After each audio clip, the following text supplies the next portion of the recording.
Good morning, everyone. Everybody good? Thumbs up? Yes, everybody? Yes. Good morning. I'm Teresa Wilson, City Manager. Welcome. So, ironically, as we approach the anniversary, almost to the day, of the 2015 flood, October 2015 historic rain event and flooding experienced in the Midlands of South Carolina, we gather again to reassure our communities that we are working hard and we do have your backs after the aftermath and as we are still in the midst of Hurricane Helene. Certainly, we want to give a little perspective first, that we uplift those who have experienced loss and damages as a result of this storm right here in our region, but certainly across all of the Southeast. Helene did not discriminate, and let me be really clear about that, here in the Midlands on where or how her destruction impacted every single neighborhood and demographic across the Midlands. We've all felt it. Everyone in this room has felt it in some way, personally or with family members, and are still dealing with the results. It was evident in 2015, though, and it is evident today, that partnership and collaboration work. The partners in this room and many others who are not here with us today, but from the county, the state, and federal levels, are working together to ensure a continuity of service delivery for our communities.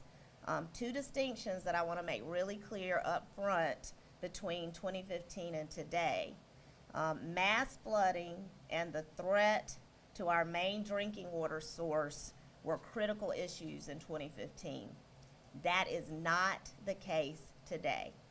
And we're going to talk about that in great detail very shortly with our Assistant City Manager of Columbia Water, Clint Shealy, who will address what we know and we understand why, the anxiety about the rising river levels and any concern about the status of our water and wastewater treatment plants. We are in good shape and we feel even better since overnight. However, the other distinction that is of major concern we know to our communities is widespread power outages. And we're very thankful that Mr. Keller Kassam and his team, Keller, the president of Dominion Energy of South Carolina, are here with us today to share updates. And so with that, I'm going to turn it over to Mayor Rickaman, who will give his remarks and welcome Keller to provide updates, and then we'll follow with additional updates from staff and, of course, our wonderful public safety officials. Thank you, Ms. Wilson. First of all, I want to take the opportunity to thank all the teams that have been working together around the clock for the last several days. That's everybody from our public works to our folks that work in our wastewater and our water treatment, to our firefighters, to our police officers, all the first responders across. And I also want to take a moment, remember that this hit the Southeast. It hit a lot of folks a lot worse than it did here. But this is the third largest destructive hurricane that's hit the Southeast in the last 50 years. We haven't seen wide out power outages and the issues, trees down, over 200 and something trees in our community since Hugo came through. We're addressing those issues, and I ask, first of all, I need to say this, I ask our public, please verify the information before you share it.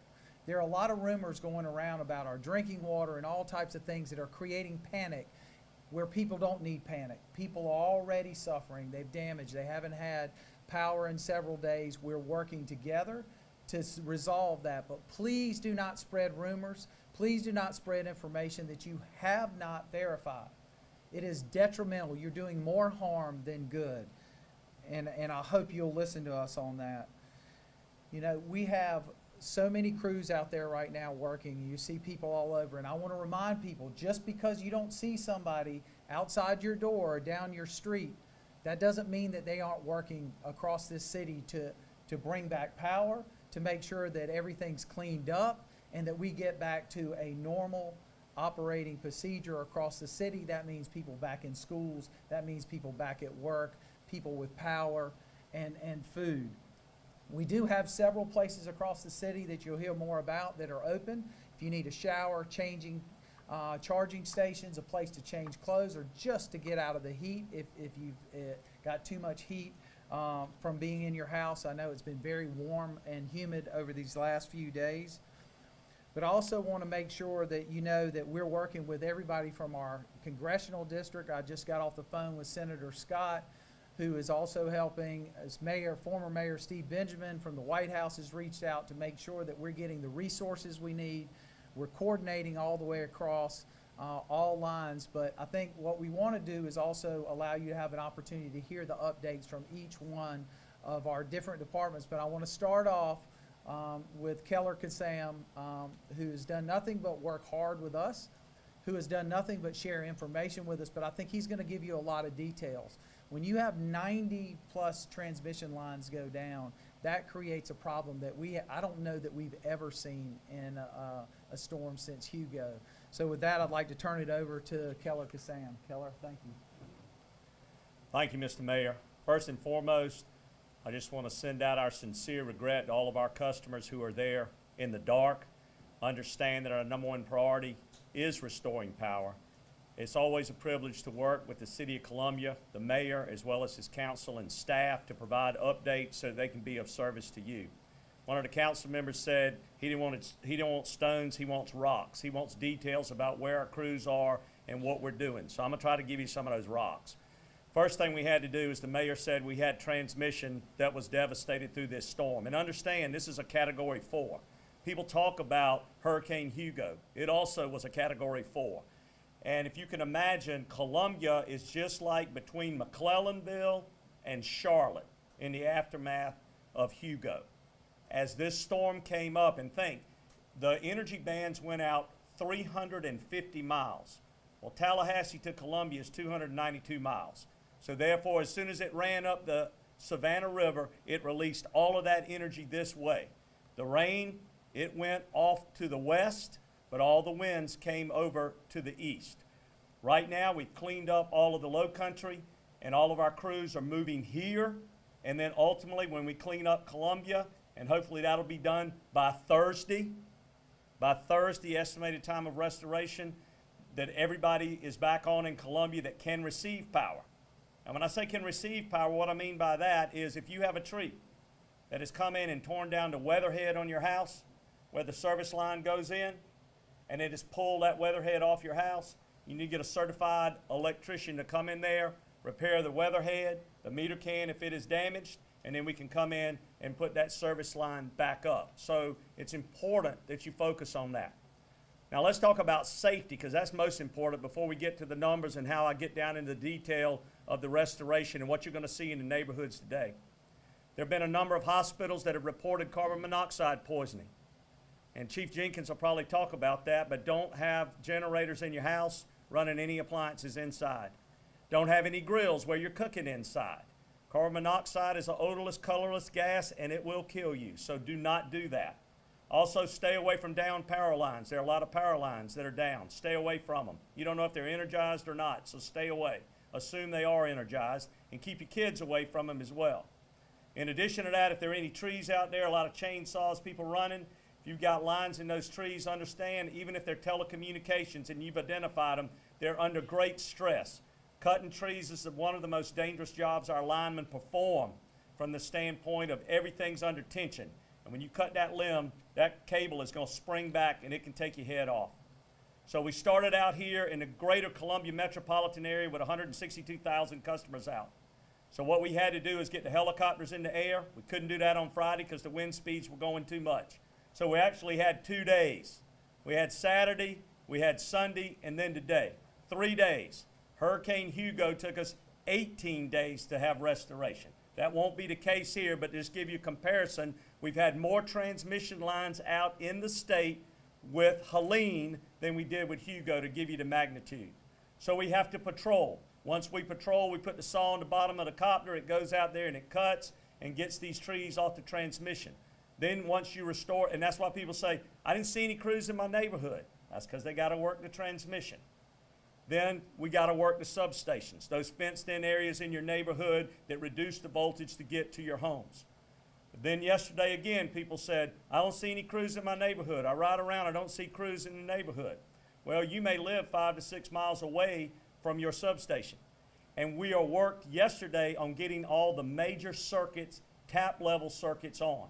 I had someone call me from a neighborhood off Farrer Road, and they said, I don't see any crews in my neighborhood. I said, that's because they're out on Farrer Road where that main feeder is. It's bringing electricity into your neighborhood. It doesn't do any good to sit there and work a single outage at somebody's house when there's going to be no power coming to it. So that's how we progress through this. It is the most safest, efficient means of restoring power. I'm happy to report that within the city of Columbia, we were at 38,000 customers out within the city limits at peak. That's down to 8,000 today. For the whole metropolitan area, we're at 162,000 and we're down to 30,000 right now. That takes into Lexington, Chapin, and all those other regions. Today will be a good day of progress because you'll see more trucks in your neighborhoods today because they've gone from the mainline feeds to working the tap level outages that you see. So I know when I give you those numbers, I'm not trying to show you the progress because what I'm focusing on is not the progress we made, but those 8,000 customers in the city of Columbia that are still in the dark, as are most of my linemen who are your neighbors and your friends whose families sit in the dark while they're out there busting it to get the power back on. So please understand we will not stop until we get the power back on, but I can tell you today we've moved from the stones down to the rocks, and that's the plan, and we will be in the neighborhoods. You'll see us. You'll see 2-man bucket trucks instead of the big 55-foot material handlers because they'll be in there. I will tell you, the mayor touched on the tree damage. There are a lot of broken poles, a whole lot of broken poles.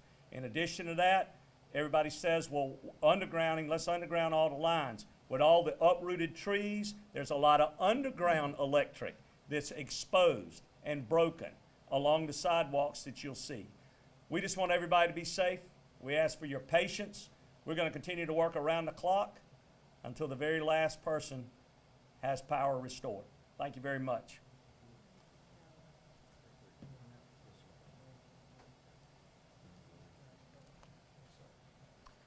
Good morning. My name is Clint Shealy. As Ms. Wilson said, I'm Assistant City Manager for Columbia Water.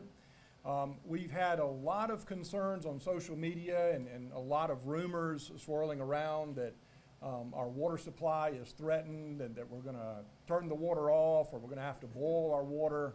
None of that is true. It couldn't be further from the truth. I was just out on the canal looking at the river. The river levels are very, very high. They're approaching the levels that we saw in 2015, but this event is very different than what we saw in 2015, and we're in a very different place than we were in 2015 in terms of preparedness. So I want to alleviate concerns and tell you without a shadow of a doubt, our canal supply is stable and operating exactly as intended. We don't anticipate that changing. We are monitoring that very closely. We've been monitoring it for days, and we'll do that until the river levels recede. But again, we are operating as designed and as intended and are not under a threat condition right now. So I want to alleviate those fears. Again, the river is very high. It is cresting even as we speak. We think we're seeing the peak elevations coming through the Columbia area for the Broad and the Congaree. And so we're managing that. There are no evacuations. There's been a rumor that we're evacuating either our Lake Murray water plant or Canal water plant or our Metro wastewater treatment plant.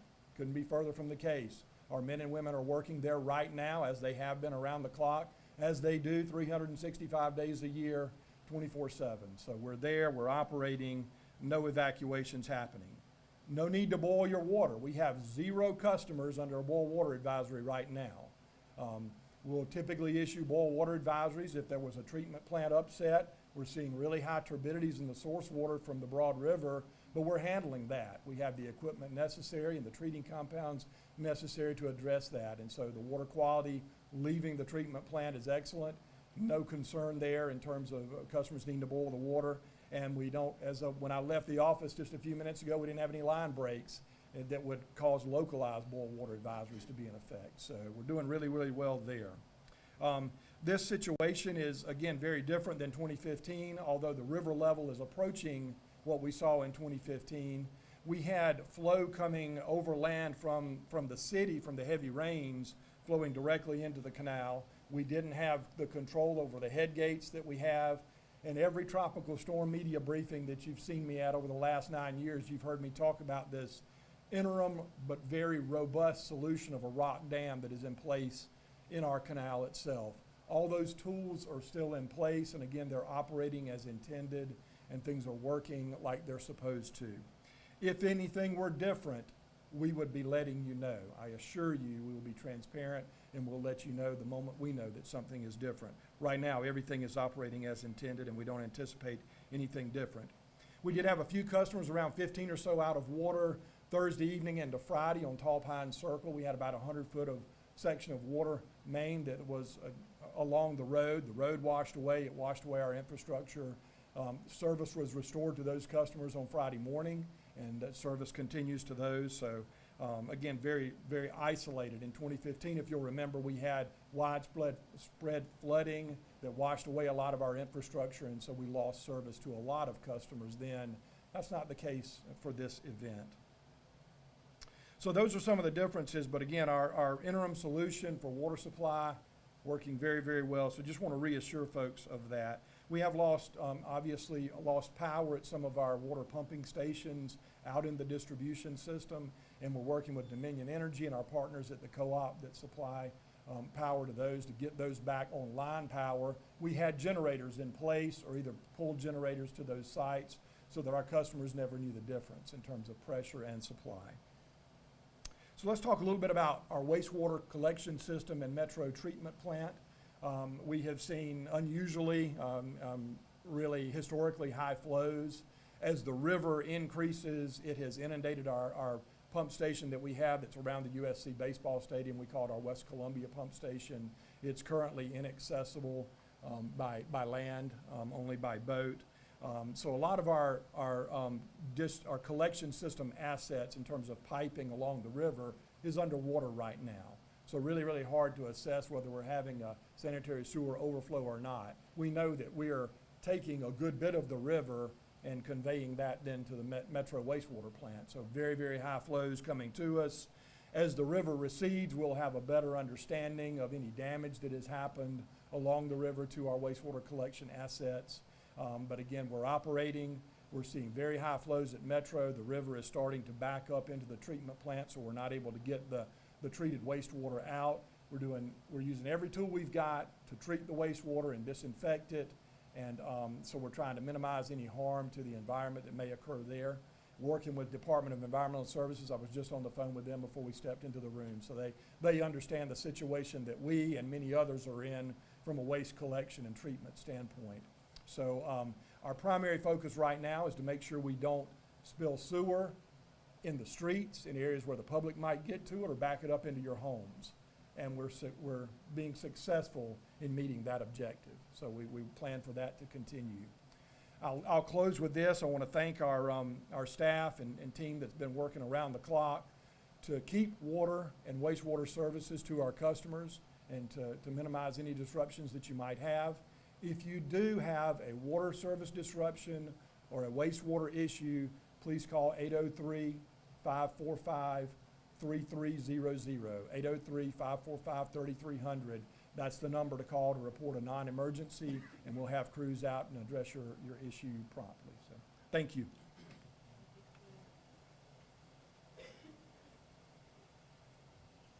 Good morning. My name is Robert Anderson. I'm the Public Works Director for the City of Columbia.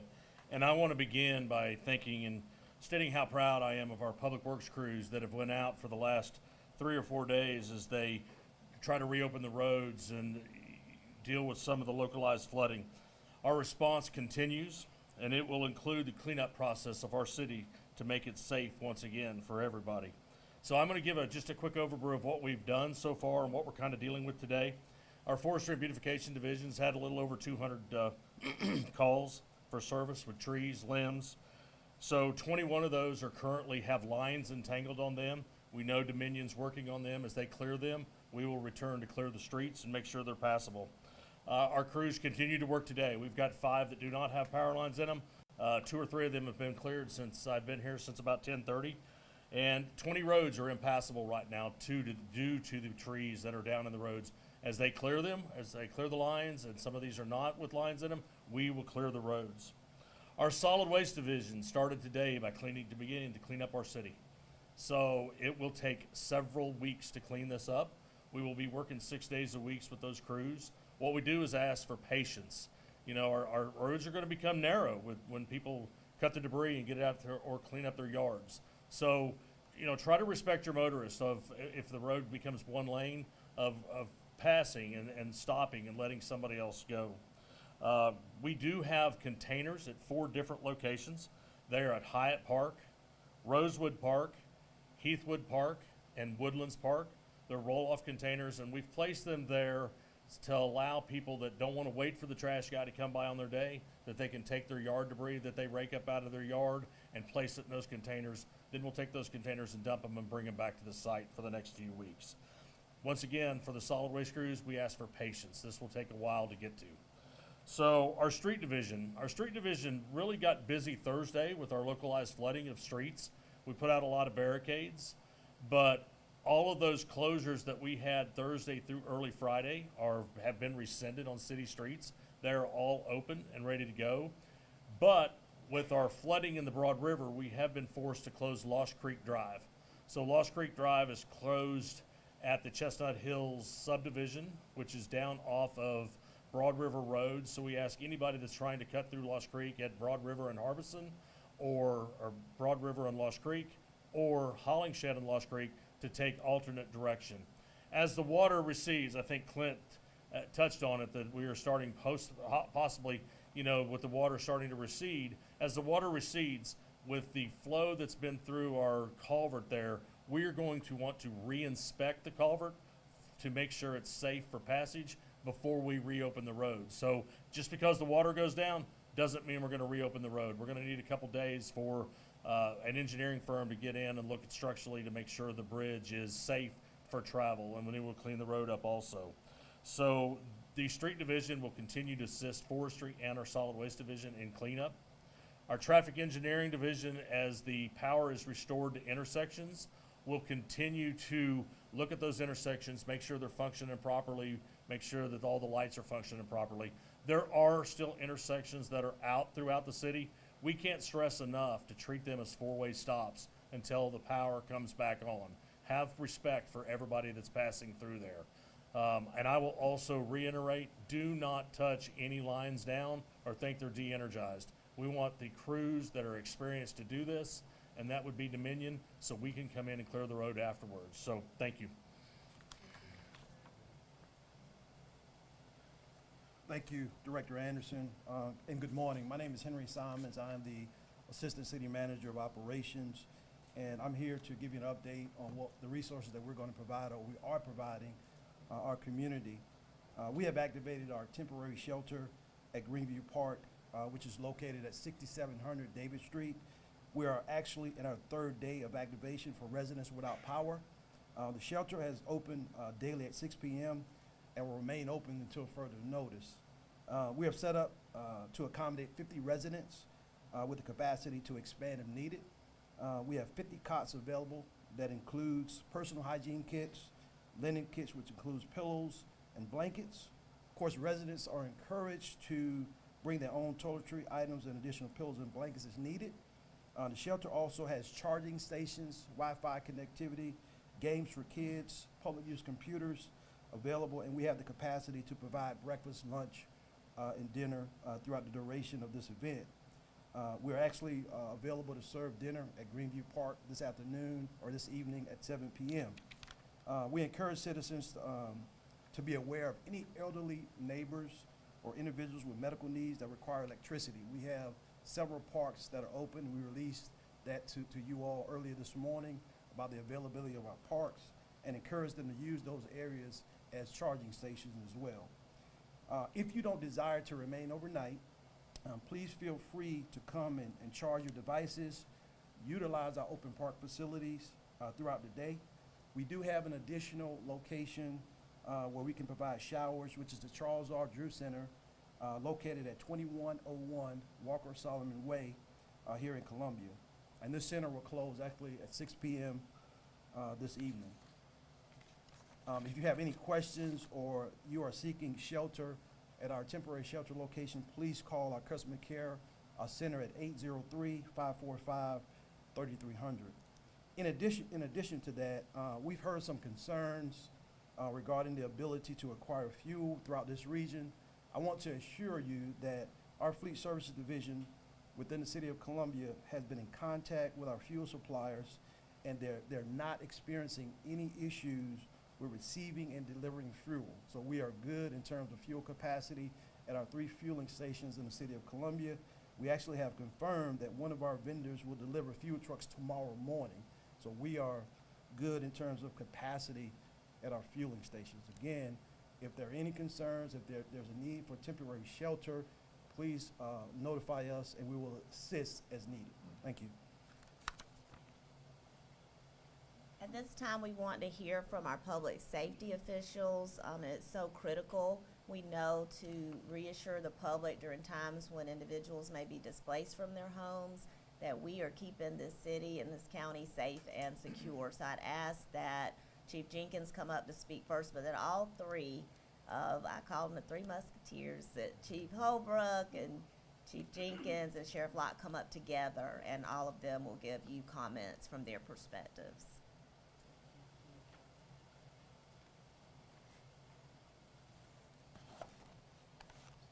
So thank you all for being here, and as the city manager said, us being the 3 Musketeers, the 3 amigos, but what she didn't tell you is she always joined us to become 4. So, but anyway, just want to kind of give you perspective of what we saw during this time. Certainly during the peak time of the storm, operation period of about 24 hours, we probably ran close to 358 calls. Those calls for service included trees on homes, also gas line cut, gas leaks, accidents, power lines down, both arcing and non-arcing. We ran, I don't know, we had a couple of house fires that we had to deal with. But the one thing I do want to iterate is that although that peak period is over, remember, we're still in the same posture. We still got stuff going on. We still running calls, sporadically, power lines down. One thing I also want to iterate to you, if you do have a tree on your home, do not stay there. The weight from that tree could collapse the structure, and then we're going to come in and have to come get you out of there. We had to rescue several people out of their own homes, including a trailer where somebody got seriously injured. Don't know what's going on with them right now. But those are the type of things that we ran. And then also, you always hear the acronym about turn around, don't drown. Remember, the river is rising, and what we have done, we have actually put on more boat teams just in case we need those boat teams to go out and get people. So we're ready. We're sitting on ready. We always try to prepare for the worst, even if it's not. That's what we do. We prepare for the worst. So the other thing I do want to encourage everyone, if you do not have power, do not use candles. Try your best to get flashlights, use it for that purpose, flashlight. But as was alluded earlier, if you're using generators, make sure those generators are running outside, because you don't want it on the inside with you, because you could be dying, and this may sound funny, you can be dying and not knowing, because the carbon dioxide will kill you, and it won't let you know that it's killing you. So we want to just encourage you to do that. Just stay safe out there. If you see anything out there, make sure you give us a call. As was said about the down power lines, you don't know if they're live, you don't know. We'll come out, we'll assess it. And what I got my fire marshal out doing right now is going to all the homes that got trees on top of them and assessing whether somebody should be inside them. But again, if you got a tree on your home, you do not need to be inside. If you don't have power, make sure you take all precautions not to use, I'm going to restate that, not to use candles, because you go to sleep, the candle burning, it can get tipped over, and guess what? That's you. So all these things, you just need to make sure you're taking precautions. We're there. I do want to thank my two colleagues right here because we work so good together. There's nothing that I do that they don't know and vice versa. So we work real good together and we appreciate it. I also want to thank the leadership of this city because they give us the tools to work with, our mayor, our council, and our city manager. So we appreciate them. And also we work real well with our EOC as well. So we thank Chief Tent as well.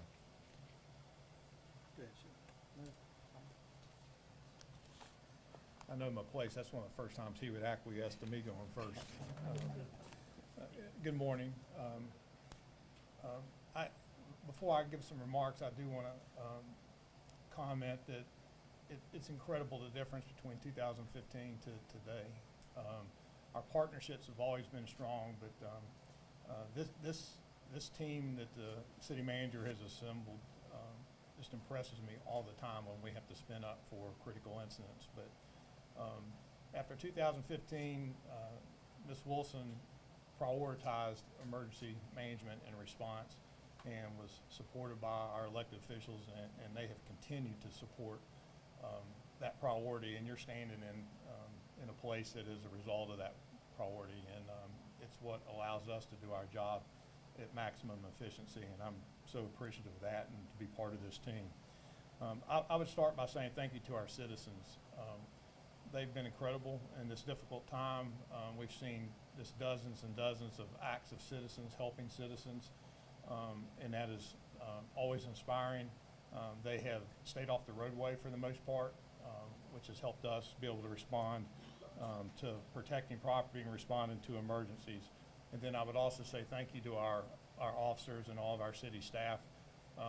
As was previously mentioned, our officers and staff, they are moms and dads and have families too that are affected by this, and we have a number of officers that are dealing with personal challenges as they continue to work to protect this city. A quick rundown from the police department. Beginning at 1100 on Thursday through 0600 this morning, we've responded to just over 2,000 calls for service. Some significant things to note: 149 accidents, 198 alarms. We've reported to specifically meet with the citizen just over 300 times. We've had 74 roadways that we've had to assist with that were blocked, and we've had 21 traffic control points that we have manned. We've had just a small number of what we consider to be significant incidents attributed to the storm. We've had 4 break-ins. That's extremely low, and again, I think it's people staying off the roads, allowing us to be proactive. We've had success with our saturation patrols to guard our neighborhoods.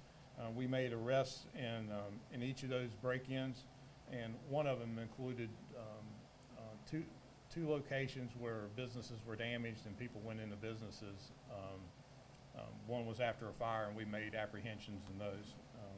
And again, that's a testament to the work that the police officers are doing, being vigilant and patrolling. Our entertainment districts, believe it or not, were alive and well during this emergency, and they both had, in the Vista and in 5 Points, we had no issues, and we had moderate crowds. We continue to work with our partners to have saturation patrols in our affected areas. We do have some intersections we're continuing to man, and just know that in your neighborhoods where there is power outages after dark, there is a police presence, and you'll see that between the city, the county. We had state assets that assisted us Saturday night, and again, for the purposes just of reassuring the public that we're there. And just like Ms. Wilson said, we got your back. Thank you. We talk about the three of us having partnerships. Yesterday was evident on how quickly we were able to make a decision to close the public access to the river.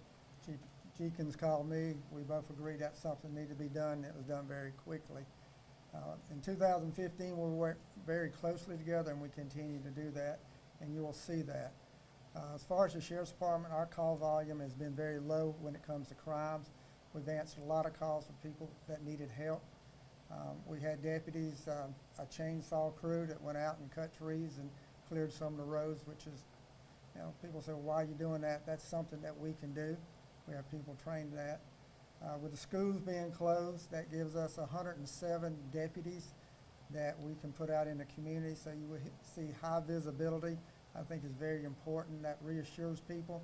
It also sends a message to anybody out there that's going to commit a crime is that we're out here. You're going to see us. Our senior citizens, our Project Hope, we're making sure that we check on all our senior citizens, make sure that they have the basic needs that they need to have. If it's medical or whatever, if they need transportation, we're going to provide that for them. But again, you're seeing us work as one team, and we're going to continue to do that. Some of us are very inconvenienced right now because some of the things that we're used to we don't have, but that's just an inconvenience. That inconvenience will end. Keller will tell you it's going to end. Just be patient. Be patient when you go to the store. No need to get in a fist fight over a loaf of bread or a bag of ice at the gas station or cutting in line to get gas. It will be there when you need it. So just be patient. We're going to make this through this together. It is a lot different than 2015. The destruction in some areas we don't have, but we've got the flooding now, so we have to look out for that. But people will just be patient, rely on us, be assured that we have your backs, like the city manager said. We're going to work together. We're going to provide you what you need. But when it comes from safety, the three of us right here, we work as one team to make sure that the Richland County and the city of Columbia is safe. So just be patient.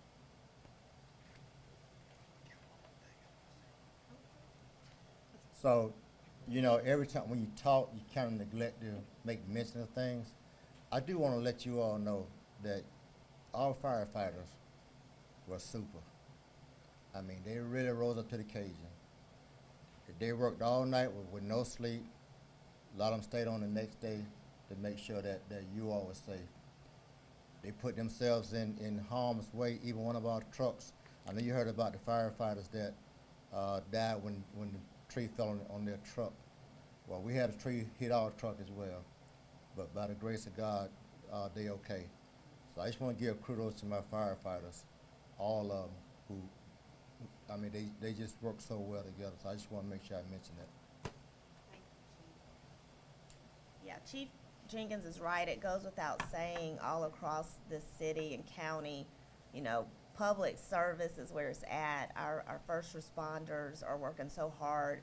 Our water and wastewater treatment staff members, I mean, if you think about what the type of work they're doing, and they are doing it right now as raging waters are coming up on them, but yet we are still in a status of having excellent service, no boil water advisories, as Assistant City Manager Sheila said. It is really to be commended, and we have to be so thankful. So I thank God for them every day, and we all love on them, and we hope that as a community, you all would help us to do the same.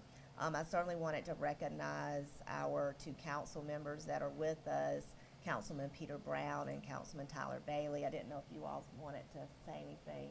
Okay. They've been in the trenches with us, y'all, all the council members, even those who couldn't be here today. We're very thankful that one of the Richland One School Board Commissioners, Jamie Devine, is here, and our Superintendent of Schools for Richland School District 1, Craig Witherspoon. Did you need to share anything, sir? Or, yeah, you're welcome to, sure.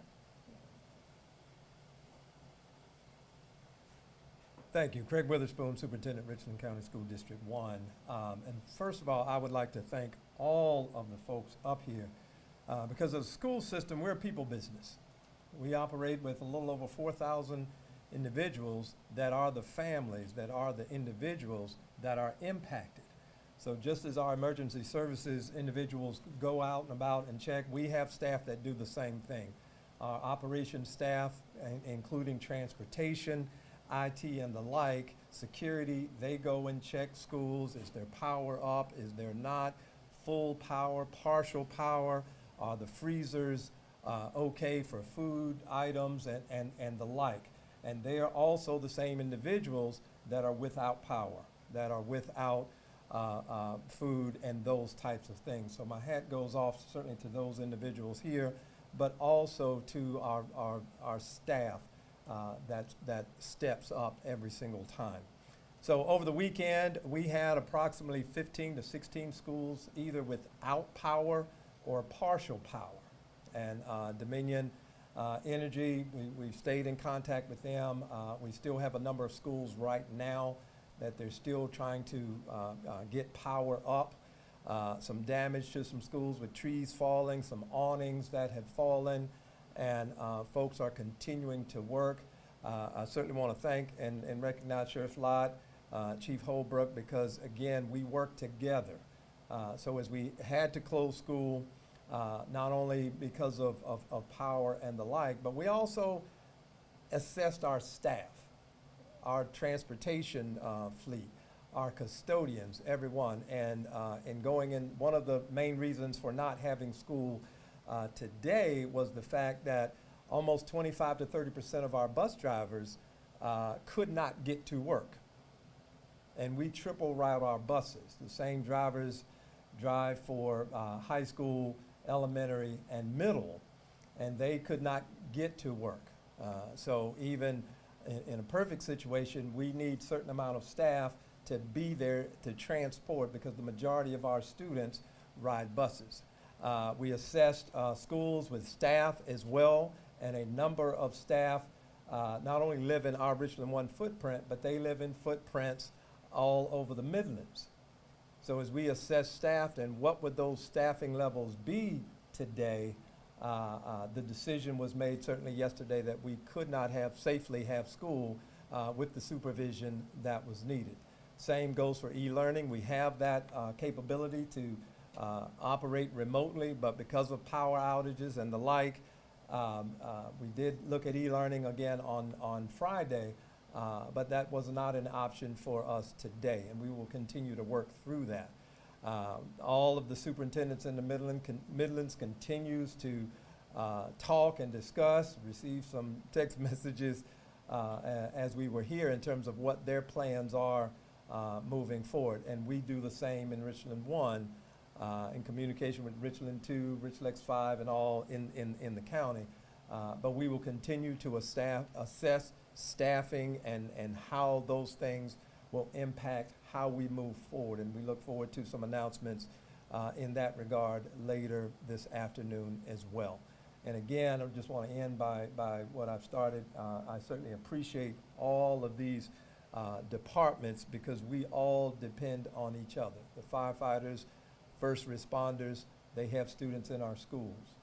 And we all are in this together, and we continue to support the strong partnerships that we have, not only in times of emergency, but in just day-to-day operations as we work together. Thank you.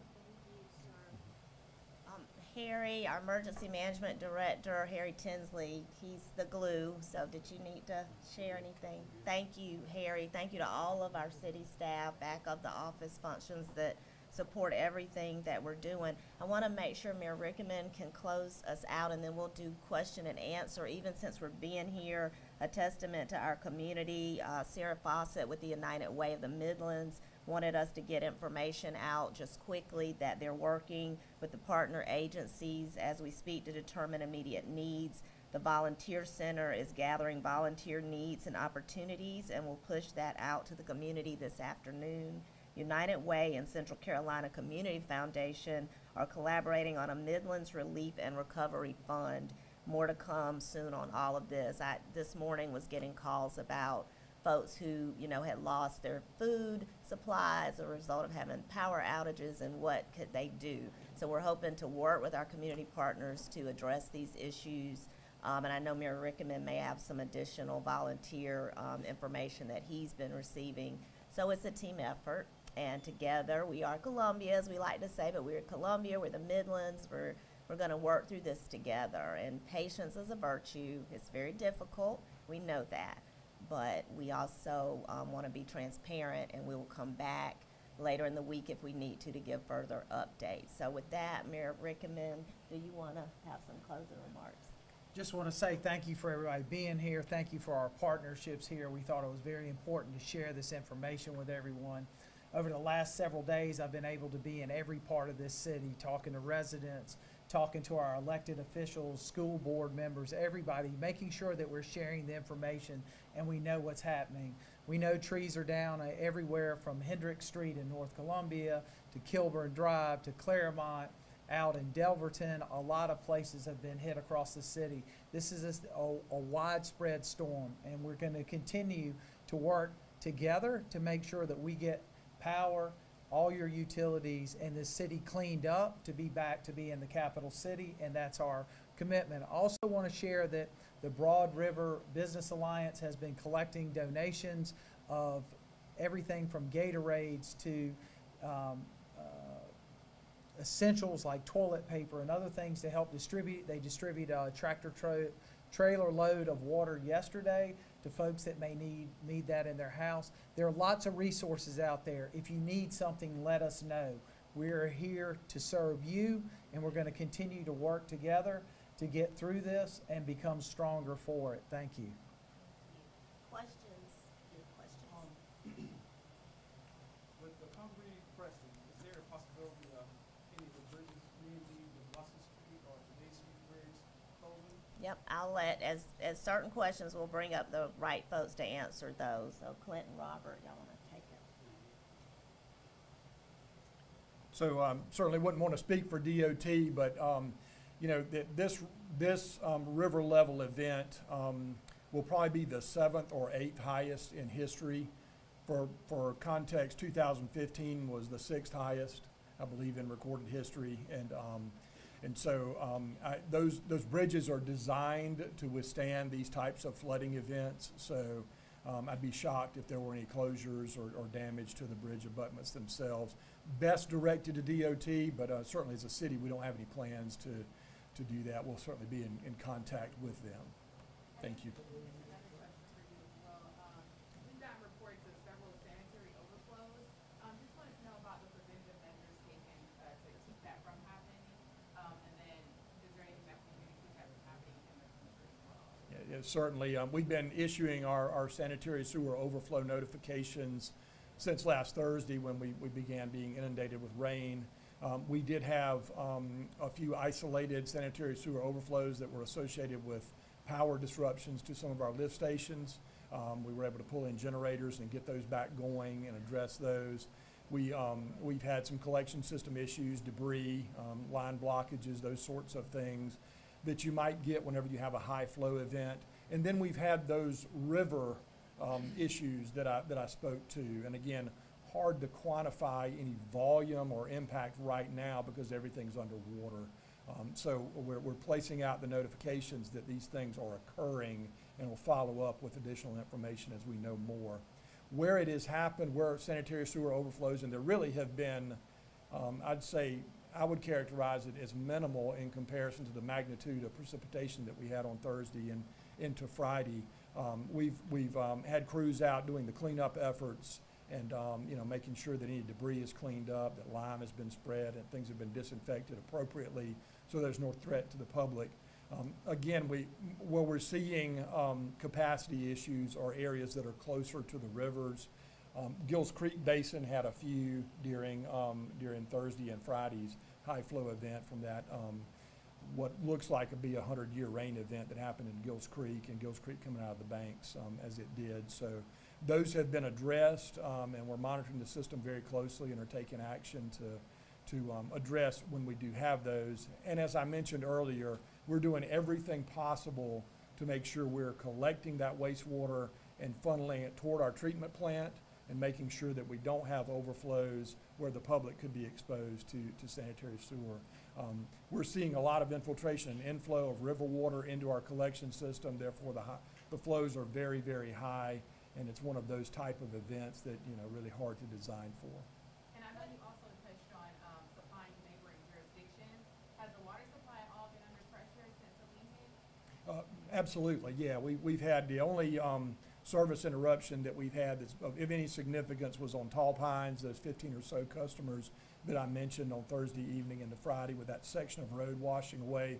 It took our piping infrastructure away. We were able to valve that off, run temporary service to those customers, so all those customers are back in water.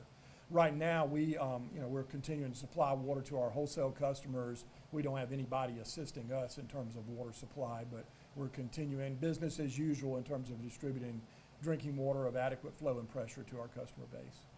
Ellie, question for you on the water quality. We've definitely also been getting a lot of questions about water quality. I know you have said that there's not a concern, you don't have concern anywhere in the system, right? Could you speak to when one of these high water situations can cause issues with water quality and why you're confident that's not the situation? I feel like that might help people understand. Certainly, certainly. If you take a look at the Broad River right now, you see how muddy it is. And muddy water is more difficult to treat than cleaner water, obviously. Even at our Lake Murray treatment facility, the Lake Murray, the turbidity we call it is very high in comparison to normal. So that creates a treatment challenge. If you don't get the chemistry right on the front end, then your settling and filtration techniques don't work properly, your disinfection doesn't work as properly as it should. We are nailing the chemistry. We're doing the jar test that we need to do every hour because the river quality is changing very rapidly. So our certified, well-trained operators are doing everything they need to do to stay ahead of the curve there and make sure that the drinking water that we're pumping out to our customers meets every federal and state regulatory limit. And with a lot of cushion to spare. We're not even close to regulatory thresholds. So we feel really good about where we are. We've learned from previous storms, and the folks are doing a great job there. And can you just elaborate on, so as the water level changes, you don't anticipate that affecting your ability to treat the water or your ability to deliver it? Not at all, not at all. We'll see the river levels recede. We'll see the clarity of the water improve over time. But again, we have the tools and techniques and resources there, as well as the trained staff to be able to treat that very turbid, muddy water. Has a high organic content.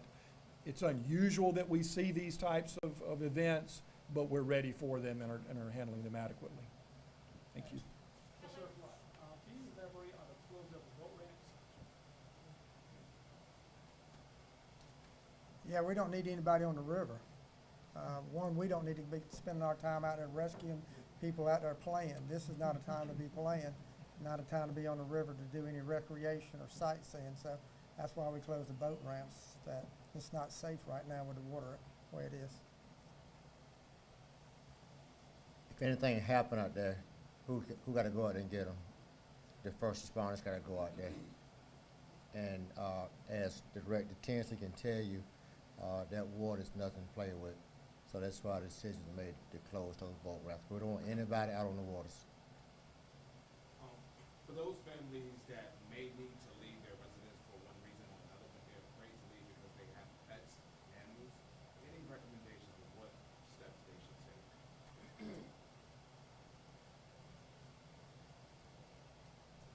If they will actually call our city animal shelter, we'll do what it takes to put their pets up and keep them safe until they get relocated back into their house. And I would just add, as ACM Simons mentioned, we have stood up the one temporary shelter. That is just a function of, city resources standing up a shelter at Greenview Park, which we have the capacity to do that. And maybe Director Tinsley can speak more to this, it's the function of the county to establish the state-type protocol mandatory shelters when they determine that that's necessary. And so don't want to speak for Richland County, but I'm sure hopefully they're looking into that. Back in 2015, sheltering across the state became an issue and has been looked at since then. So there's certain protocols that are required to stand up those major shelters, which would also in some instances accommodate for pets. So I guess, stay tuned on that and maybe watch to see what Richland County does as far as the next few days if it's necessary to stand up additional shelters. I wanted to add too, because of and we understand why the questions come, but I think Mayor Rickeman spoke to it earlier, and even since we're in here, we're continuing to get communications via social media or otherwise. One in particular that I continue to get, I just got a text from a friend who works at Congaree Wastewater Plant, which is not what it's called actually, And they just evacuated staff, and the expectations that the plant and the one on the Broad River 2 will be flooded today. So fill up your bathtubs. We may lose water, wastewater access for a while. Distruth, falsity. We have said it here today, and I'm just reiterating it because it keeps coming. There are no evacuations. Our workers, wastewater treatment staff, who are doing a yeoman's job, are doing that job at the plant as they're rising river levels around them. So everything ACM Simons just explained is where we are, and we are in good shape. They're doing a great job. No one's being evacuated. I think it'd be fitting to ask, Chief Holbrook as well as Sheriff Lott. You know, people try to use this time to take advantage of people. Any reports of people that try to either loot or commit crimes, like what is the message to anybody that's trying to take advantage of, the unfortunate situation we have? We have not. I think you heard the sheriff say it was a pretty normal operating tempo in the county. Same with us. We had those 4 incidents where we were able to make quick arrests that we do attribute to the storm and the power being out. But we have that's unfortunately that's not out of the ordinary. So I would characterize everything as very ordinary. Same in the county. I mean, they break the law, we're gonna lock them up. As someone who was here in 2015 and is here now, just from a observer's standpoint, how is this compared to the 2015 incident as far as, incident response? Well, I think we're much better suited today to handle any kind of disaster. I mean, I got to give the city manager and our staff the credits. I mean, you're looking, all of this was part of what came out of 2015.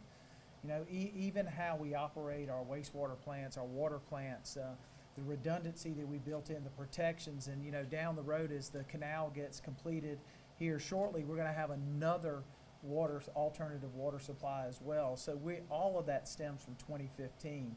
I think the city handled 2015. I actually wasn't even on council. I was a citizen at that time. And I will tell you, what I saw from the leadership of all the folks that I had worked with in the past was tremendous. But we were hit from all sides. Here was much different because we didn't have flooding coming from all sides at the same time. We're going to continue to improve. We're learning stuff every day as we deal with this. I think having a tropical storm roll into a hurricane at the amount of winds, I think we clock winds at certain places up to 67 miles an hour across the city. But also it shows some links. I think there's some real work that we need to do with residents about identifying trees that are compromised in their yards. The majority of the power outages across the city are from trees in people's yards, not from that Dominion didn't cut the trees, as some of the rumor mills are out there, this and that. It is truly about addressing that. So we're going to work with our residents to how we can deal with that. We're going to continue to improve response times and et cetera, because that's what we do. We try to improve. I mean, there's a reason why we want to be the #1 city in South Carolina. It's because it's about quality of life and making sure that we're providing that to each one of our residents. And I think the commitment across here, as you've seen from school board to the sheriff's office, is about the quality of life of our citizens, and working with our power company Dominion and all of our contractors there. There are 53 crews around the city right now working hard to address the issues. So we're going to continue to do that, but I think we're in a much better place. Teresa, can you just reiterate something for me? I think you just touched on this about the wastewater plant. So there are rumors going around that the plant is going to fail, and those are just rumors? Absolutely false. But, I think we have laid it out as simply as we possibly can. We're happy to reiterate that all day long. I mean, from a regulatory perspective, if there was a major issue affecting our citizens, just from transparency purposes, we would be the first to let citizens know if they needed to be boiling their water, if they were in any danger in any way. I mean, we would never place our residents in Columbia and the greater Columbia area in danger. I mean, that's our jobs. We take it quite seriously. And it's a little disappointing to continue to see such rumors being spread and misinformation. But Clint, did you want to reiterate anything else about the plan and our wonderful employees who are over there working right now and have not been evacuated? Thank you, Say Ms. it Wilson. for the third or fourth time. So, at our Metro wastewater treatment plant, you know, we're seeing high river levels. There's a dike that protects the treatment plant from the river. Our employee, their health and safety is not in danger. If it were, we would of course take care of that. You're seeing a little bit of flooding on the main access road. So if you fly a drone over, it looks like, hey, how are they getting there? Well, we have a backup road access point, and we're utilizing that. It's a contingency plan that we're utilizing. We're able to get staff in and out, and we're operating. The river is making it difficult for us to get wastewater out of the plant. Its levels are equalizing, but we're there using every tool and treatment technique that we've got to continue treating the wastewater. So that is happening. No evacuations whatsoever. Particularly in rural areas, roads that may be blocked by trees and anything that may be causing a hazard. Are you wanting people to call a non-emergency number, or should they be dialing 911? What do you recommend? For block, right? Yeah, if there's a tree that's in the road. I had a story last week where there was a tree that was like standing upright on 277. You couldn't see it coming around, so if you're passing by, you just want to make sure that word gets out. Sure. Yep. For those issues, we have been directing our citizens to call 803-545-3300 if they're within the city limits and it's an issue within the city limits. They all, as you mentioned, they can always dial 803-252-2911 as well, but we're trying to, separate true emergencies from issues that seem emergent for sure, but that would require coordination with Dominion to assess the tree if there's power involved. And then, of course, as Director Anderson explained, then our crews will also come out to assist with that. So I would say 803-545-3300 if it's within the city limits. Rural areas that may be in the county, certainly they could call 803-252-2911. Okay. Ma'am, you had a question for Keller? Oh, yeah. Keller, Let him finish addressing that, I'm Let- sorry. So, for the county, so we got SAW teams out there on our rescues. Now, we're not just gonna cut a tree because it's in the road, but we will cut a tree if we block our access to get to an emergency. So we make sure, the main thing, we make sure that we get help to people. So we've had to cut trees out of the road in order for us to get through. But you do need to call the county, or you call the ombudsman if you can't get through, but they'll take care of that. Keller, just had a question for you on the Lake Murray SCUDA side of things, capacity-wise, what you guys have for water management. Yeah, the question was about Lake Murray and what are the plans for us from a water management standpoint. And I will echo what City Manager Wilson said. There are a lot of rumors associated with it as well. And I think the only folks getting taken advantage of during this storm up to this point is on social media. And I think you need to get your facts from the authorized source, just like with the water plant. Same thing with us. Everybody said that all of our linemen were in Florida assisting before the hurricane. That's an absurd lie. We were bringing people here on Wednesday. We've never sent anybody off system when there's anything in the path. In addition to that, as far as Lake Murray goes, as you know, there are 5 towers out in the lake, and we generate electricity there. It's a hydro plant, Saluda Hydro. It's on a FERC license in which we operate. We will not let the lake get above 360 feet above sea level, and so we will maintain that. The good news that happened this morning is the Broad River, which brings 70% of the water right out here in Columbia where everybody sees, it crested, and it's starting to come down. And that's the best news that I've heard all day from that perspective. We have one gate cracked because we're generating about 92 megawatts coming out of those towers.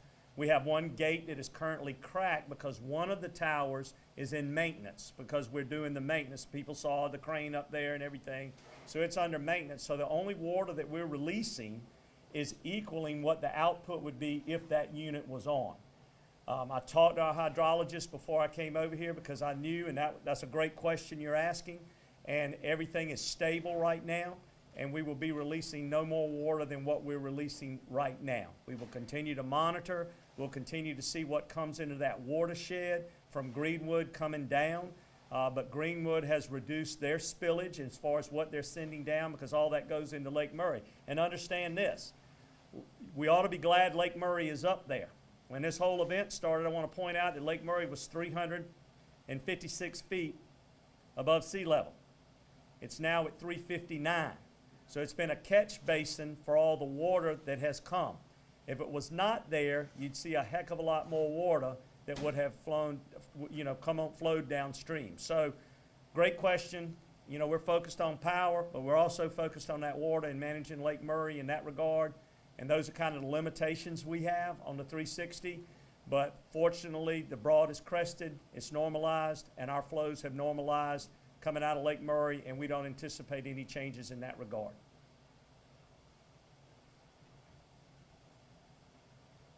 So what specifically did the city do differently than past flooding events like 2015? I really think we've spoken to that from the standpoint of the distinctions between the two events. So in 2015, there was mass flooding. There was a real threat to our major water supply source with the canal. And what we've done differently is work from that point to this point to build contingencies and redundancy and work with our federal partners. My very first comment was that ironically we're coming up on the anniversary of that flood, almost to the day. And we were hoping, and we still hope to, by this Friday, to recognize that and talk in more detail than what we have time to do today about those changes that you mentioned. It's a great question because it's very important for the community to understand the sheer magnitude of resources. I mean, real, millions of dollars to get us back to where we need to be, and as the mayor mentioned, with an alternate water source as well. So we are in a much better place from that regard as far as, having built the bill back, I would call it, and the use of partnerships with our federal delegation members who've worked very hard, a shout out to them, to keep this on the forefront. Congressman Clyburn and Graham, Senator Graham, and they have, and all the others have recognized the need for us to build back up our system even better, to serve our school districts, our, universities, flagship university, and of course, the trauma centers here in Columbia. So I would say for me, that's the answer from the standpoint of the previous flood to now, is having better infrastructure and resources in place. Keller? And I can tell you, just from somebody on the outside with the city of Columbia, back when that flood came through, we had less than 10,000 people that didn't have power. So that's Right. number one. This is a totally different storm. Yes. But I can tell you from the city of Columbia perspective, it is a blessing for us to be, they are an extension in the community with what we try to do as a corporation to get the lights back on. Mayor Rickerman was calling me, on Friday. I mean, he was calling me Thursday and Friday. How are you prepping? How are you set up? What can we do to help? Where your crew's gonna be? We wanna make sure, Chief Holbrook, make sure nobody comes in, steals copper and tools off of your trucks as far as people being in there. I mean, this entire Clint, Shealy, we have to work hand in hand with him. Hey, this is where we need electricity. I need electricity at my sewer plants. I need them at my water pump, the whole 9 yards. What are you gonna be doing with Lake Murray? So since the last time all of this team was put in place, it actually makes our job much more efficient from that standpoint. So from somebody who's an outsider, this City of Columbia team is outstanding, and it is a privilege to work with them and blessed to serve the citizens of Columbia. Well, thank you for that, Keller. And you see all of us have our, our sleeves turned up and blue shirts on. I mean, we know that the anxiety is there because people have had these experiences. So we are okay with taking the questions.